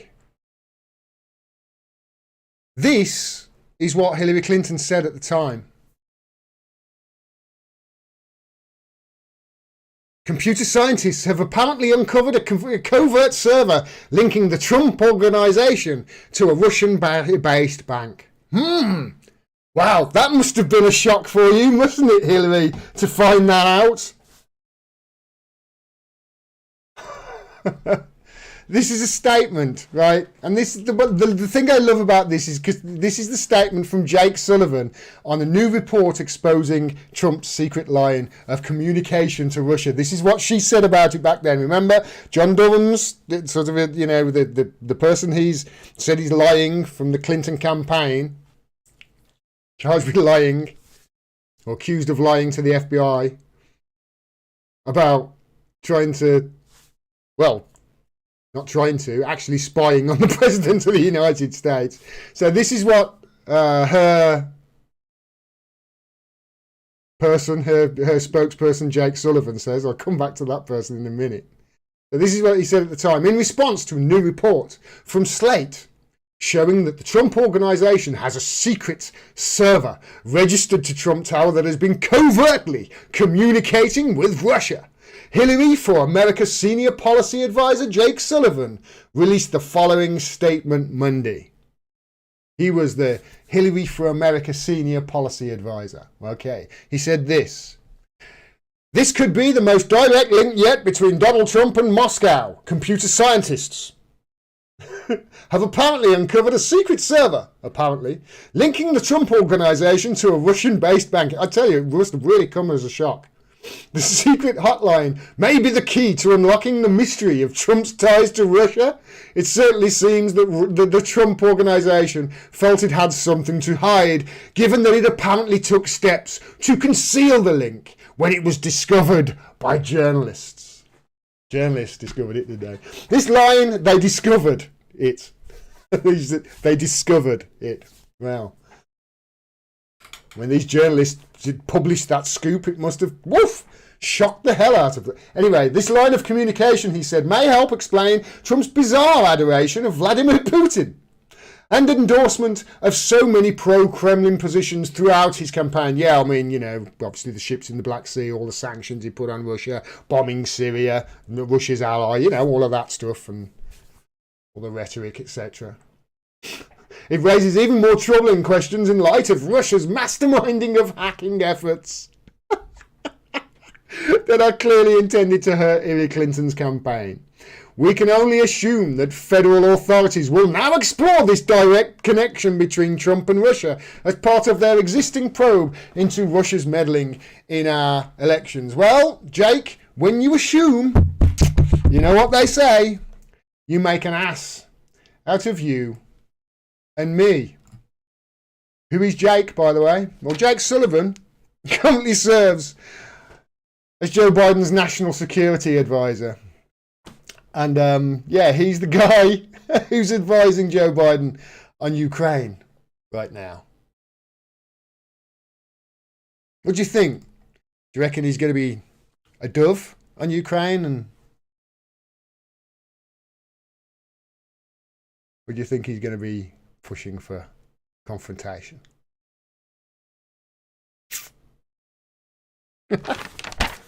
All right, last one. We've got one more story, everybody. Ooh, hour and 45 and still going. You got a lot of me tonight, haven't you? You lucky people. You lucky people. All right.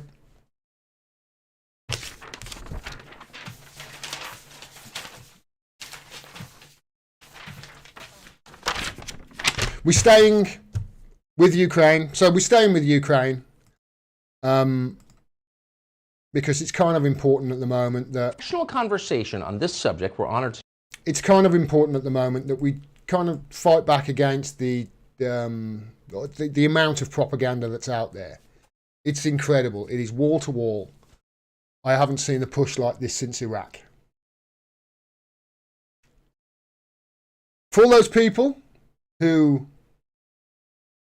Well, there's a few people who's going to be annoyed at me for playing this video, but hey, it's a good one. Tucker Carlson in America on matters of foreign policy is to the left of the Democratic Party, the entire Democratic Party, I think including at this stage AOC. Really, he's the only person in America on cable news who is doing any sort of anti-war journalism whatsoever. And he invited Tulsi Gabbard on to his show the last few days. I want to show you the segment. It's 4 minutes long. I know a lot of you were disappointed in Tulsi Gabbard when she endorsed Biden, dropped out of the primary. And I know a few of you will be iffy on her stance with BDS and, you know, some other opinions she has. But I want to remind you, she's pretty good when it comes to foreign policy and regime change wars. Enjoy this. For a rational conversation on this subject, we're honored tonight to be joined by a rational person, the former Democratic Congresswoman from Hawaii, Tulsi Gabbard. Congresswoman, thanks so much for coming on tonight.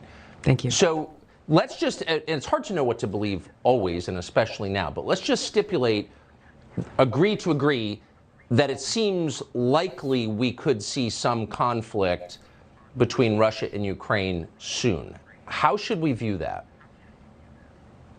Well, first of all, President Biden could end this crisis and prevent a war with Russia by doing something very simple, guaranteeing that Ukraine will not become a member of NATO. Because if Ukraine became a member of NATO, that would put U.S. and NATO troops directly on the doorstep of Russia, which, as Putin has laid out, would undermine their national security interests. The reality is that it is highly, highly unlikely that Ukraine will ever become a member of NATO anyway. So the question is, why doesn't President Biden and NATO leaders actually just say that and guarantee it? Which begs the question of why are we in this position then? If the answer to this and preventing this war from happening is very clear as day, and really it just points to one conclusion that I can see, which is they actually want Russia to invade Ukraine. Why would they? Because number one, it gives the Biden administration a clear excuse to go and levy draconian sanctions, which are a modern day siege against Russia and the Russian people. And number two, it cements this Cold War in place. The military-industrial complex is the one that benefits from this. They clearly control the Biden administration. Warmongers on both sides in Washington have been drumming up these tensions. If they get Russia to invade Ukraine, then again, it locks in this new Cold War. The military-industrial complex starts to make a ton of more money than they have been in fighting al-Qaeda or making weapons for al-Qaeda. And who pays the price? The American people pay the price. The Ukrainian people pay the price. The Russian people pay the price. It undermines our own national security, but the military-industrial complex that controls so many of our politicians wins, and they run to the bank. You've seen this from both sides as a lawmaker and a member of our armed forces, so I think you've got a credible view on this. I just have to ask, they've been telling us with increasing hysteria, Wendy Sherman and Jake Sullivan and the president himself, that the threat here is to Western Europe, that Vladimir Putin has aims on our allies in Western Europe. Why don't the Europeans seem as afraid as our leaders are, if that's true? I think that is a legitimate question that no one in the Biden administration or the NATO leadership has responded to. And it's interesting, isn't it? The US and the UK are pushing for this. The rest of NATO, France, not so much. Anyway, it seems they've forgotten that they are supposed to be accountable to the American people, that they answer to the American people, and yet they have failed to answer this very, very simple question in justifying why we are continuing to send more troops to Europe, why they are continuing to escalate tensions, why they are continuing to push for something, and in making Ukraine a member of NATO that, again, is highly unlikely to ever happen. And if it did happen, it would undermine our own national security and our own country's interests. There doesn't seem an upside. I mean, no one has been able to explain why Americans should want Ukraine to join NATO. Is there something that we're missing here? Is there some benefit to the United States from having that happen? I've looked at this carefully, Tucker, and I have yet to find any benefit that a political leader has used or could use to justify this to the American people. All you hear is like, well, we have to defend democracy. We have to defend this democratic country of Ukraine. But as you know very well, this current president, shuts down, arrests political opposition, throws them in jail, shuts down TV stations that are critical to him. I have a hard time seeing how President Biden or anyone can say with an honest face, we are defending democracy. And the reason is because our own government has publicly supported these authoritarian actions by the Ukrainian president in shutting down their own political opposition. And it begs the question, this sounds familiar to some of the things that unfortunately we're seeing play out right here at home. I was just about to say, it sounds like their kind of democracy. Tulsi Gabbard, that's about the smartest analysis I've heard, and I really appreciate you laying it out for me. It's a great analysis. It's democracy. It always makes me laugh when, especially Americans, start talking about democracy and we've got to save democracy and all that other democracy. I'm old enough to remember your last two just sorry excuses for a democratic election. You really should take a good look at yourself before you say you want to start defending democracies elsewhere. You also might want to, give your own people health care before you start going into wars around the world. But, that's just my opinion. Why not guarantee, Tulsi's got a point there, don't NATO guarantee that Ukraine won't be part of NATO? If we've got no intention of expanding NATO to Russia's border, why not guarantee that that won't happen? Why not? Do we really want to be defending Ukraine? Do we really think Ukraine entering NATO is a good idea? Let me give you an example. Let's say NATO becomes, Ukraine gets accepted to NATO. And then the next day, NATO have elections and, neo-Nazis get in again. And the next thing we're going to take Crimea back. We then, as members of NATO, if Ukraine decide to take Crimea back, would then be obligated to go to war with Russia because Ukraine wanted to take back Crimea, something that Russia only annexed after the United States and did the coup in 2013 and the whole Victoria Nuland speech that I mentioned earlier, proving that they were installing the president. Do you really want that? So you really don't want Ukraine to be part of NATO? Would you want to go to war with Russia because Ukraine invaded Crimea. Because that's what would happen. There's no benefit to the US people, as Tulsi said there. None whatsoever. What benefit is there to the United States people? They haven't got healthcare. I've seen videos. There's lots of people who are in a real sorry state. Sad state.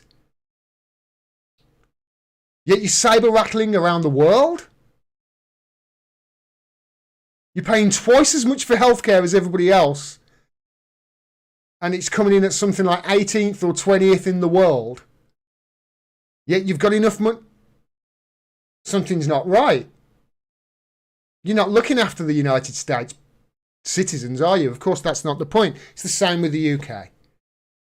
They don't care about us, the citizens in the UK, either. Otherwise, they wouldn't be putting us in the middle of this nonsense with Russia going to war over Ukraine, which isn't even part of NATO yet. But hey, we just want to keep expanding, got to keep saber-rattling, got to keep that Cold War going, because you know what? The military-industrial complex, as Tulsi pointed out there, has to make its money. We are using NATO's, quote, open door policy in such a way to increase this hawkish stance with regards to Russia, and you have to ask why. Well, I can hazard a guess. It's got something to do with this when it comes to the Ukraine. And Boris Johnson's approval rating is really bad. How's Joe Biden's doing, you think? Oh dear. Do you see how it works? Remember when George Bush had a terrible approval, and then 9/11 happened and they went to war and his approval went 90% plus. Nothing, stokes up support for your government than going to war with another nation. Personally, I think that's what's happening here. And I wish, above all, really, that our journalists would, had a memory longer than a goldfish, but they can't help themselves, apparently. They just can't help themselves. Construction on Nord Stream 2 happened after the Ukrainian coup. You know that? After the Ukrainian coup.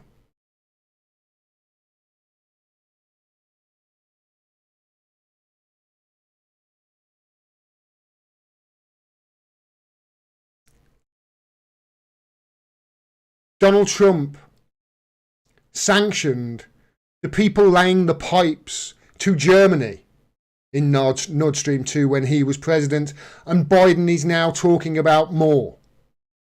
Even after, there was talk of him lifting them, obviously, when he was on the campaign trail.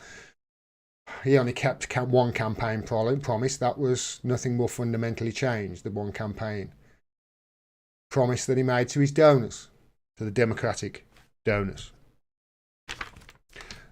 That's what I think all this is to do with, honestly. Bad polling. They need a war. They need a war as a distraction.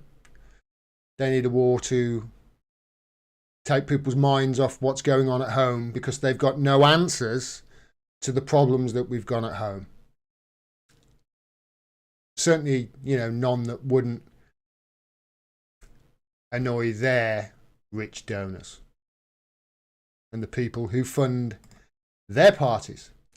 And that is it for tonight, people. I am, I'm done. I think that's all. There is one other thing I just want to touch on as well. This guy does not need does not need me to defend him, I know. But I touched on CNN earlier. And what they are doing, most recently with Joe Rogan. And they've been attacking Joe Rogan. They've been, accusing him of taking horse paste. If you haven't seen Russell Brand's impersonation of Brian Stelter over at CNN, please go to his channel. You took horse maggot Mailson. It's so good. It really is. But I mean, CNN, they've doubled down on these attacks of Joe Rogan. They've doubled down on the attacks because obviously he's doing better journalism than they are. They're ignoring this story to do with Hillary Clinton, obviously.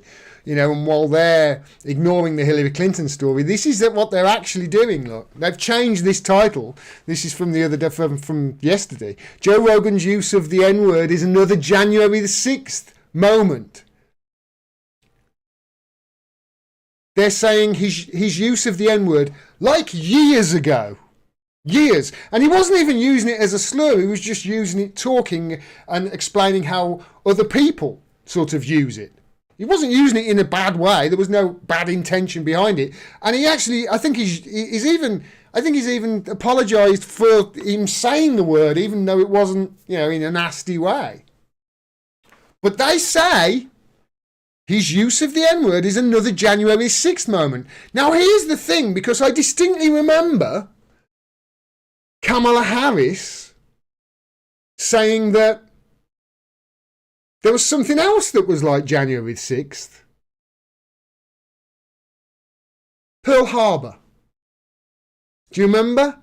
In her speech, she said Pearl Harbor was like January the 6th. And she said 9/11 was like January the 6th as well, because she said those 3 dates, do you remember? They'll stick out in the minds of people.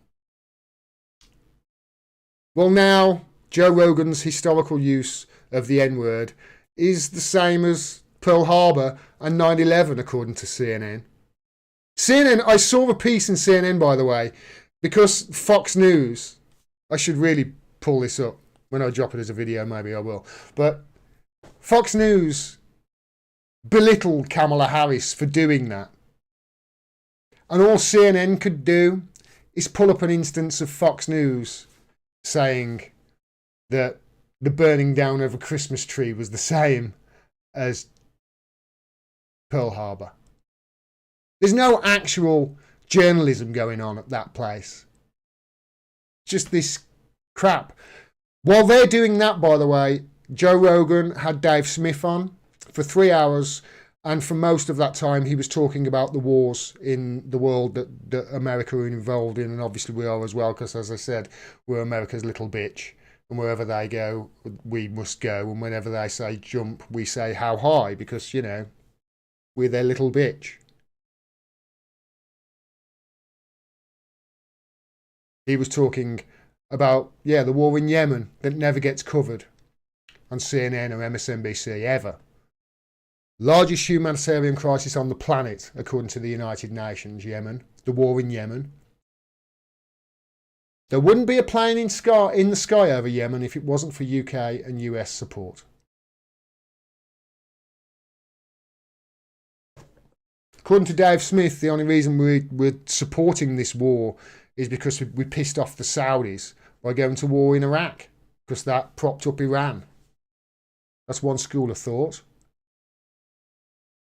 So the one school of thought you get, when it's Dave Smith, his guest, is saying that Obama did it to appease Saudis because they were pissed off because we propped up Iran by going into war in Iraq. It's like whack-a-mole with the United States. It's just one disaster after another. They just cannot stop, and they haven't stopped for decades. I don't know about you, but I've had enough of it. And I've certainly had enough of a media that really, as Joe Rogan said, must do better. All right, that's it, everybody. 2 hours and 5 minutes, not bad. All right, take care, everyone. I will be back maybe tomorrow, maybe day after. I don't know. Thanks to everybody who supports me. Ellie, come on and say hello. She knew I was going and she wants to come and say hello. Come on then, say goodbye. Come on, up.